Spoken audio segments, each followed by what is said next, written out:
ప్రజాప్రభుత్వంలో. Okay okay పల్లెరవి గారు ఏంటి తెలంగాణ ఏర్పడి ఇన్ని సంవత్సరాలైనా కూడా ఇప్పటికీ కూడా ఉద్యమకారులకు సరైన గుర్తింపు లేకపోవడం నిజంగా అందరికీ బాధించదగ్గ విషయం, కొంత అవమానకరంగా కూడా. ఇందులో మీరు వైఫల్యం చెందారు బీఆర్ఎస్ పార్టీ. అందుకే ప్రస్తుతం కాంగ్రెస్ ప్రభుత్వం మేమిచ్చిన హామీ ప్రకారం ఈ హామీని నెరవేరుస్తున్నాం చెప్తున్నటువంటి పరిస్థితి. ఒప్పుకుంటారా మీ వైఫల్యాన్ని?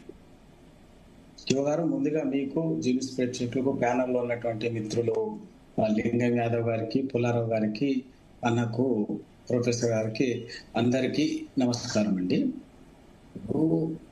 సోదరుడు లింగం యాదవ్ మాట్లాడాడు. నేను రాజకీయాలకు అతీతంగా, ఇది ఈ ఉద్యమకారులకు సంబంధించి రాజకీయాలకు అతీతంగా మాట్లాడదామంటే నేను మాట్లాడతాను. నేను ఉద్యమకారు 96-97 నుంచి దాదాపు 96-97 నుంచి తెలంగాణ కోసం నిలబడి కొట్లాడినటువంటి వాడిని.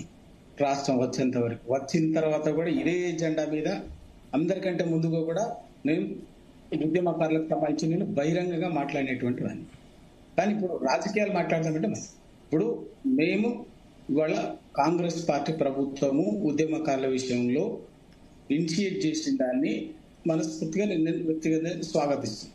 కానీ ఆ పేరు మీద ఏది పడితే రాజకీయాలు మాట్లాడతామంటే కరెక్ట్ కాదు.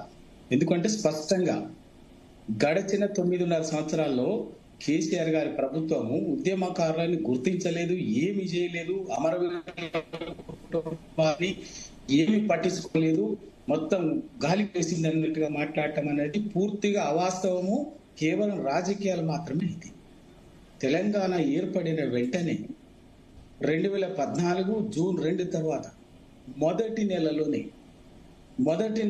560 మంది అమరవీరుల కుటుంబాలకి ఉద్యోగాలు ఇచ్చింది. 10 లక్షల రూపాయల ఆర్థిక సాయం చేసింది. ఇది అబద్ధమా? 560 మందికి. ఇది తర్వాత మిగతా వరకు 1200 అన్న దగ్గర ఏంటంటే కొన్ని సాంకేతిక కారణాల రీత్యా అది కొంత టెక్నికాలిటీస్ తోటి ఉంది. ఇప్పటికీ నిజంగా కాదే కదా, 2.5 ఏళ్ళు అవుతుంది కదా. మరి ఆ 1200 మందికి ఎందుకు పూర్తి చేయాలి? కాంగ్రెస్ పార్టీ ప్రజాపాలన అంటుంది కదా, అమరవీరులకు మీరు హామీ ఇచ్చారు కదా, ఎందుకు చేయలేదు చెప్పండి.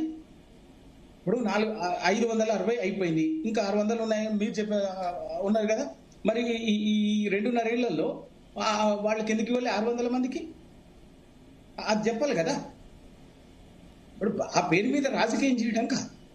ఇవాళ కాంగ్రెస్ పార్టీ ముందు ఏం చేస్తారు, మీరు ఎన్నికల మేనిఫెస్టోలో హామీ ఇచ్చారు.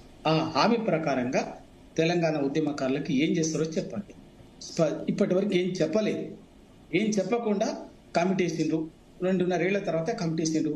ఆ కమిటీ అందరితోటి అభిప్రాయం తీసుకుందని చెప్పేసి అనుకుంటాం, తీసుకుందని చెప్పి ముందు అసలు కాంగ్రెస్ పార్టీ ప్రతిపాదన ఏంది, ప్రభుత్వం ప్రతిపాదన ఏంది? తెలంగాణ ఉద్యమకారులకి మిగిలిపోయిన అమరవీరుల కుటుంబాలకు మనం చెప్తున్నటువంటి 600 మందికి ఏం చేస్తామన్నది చెప్పండి.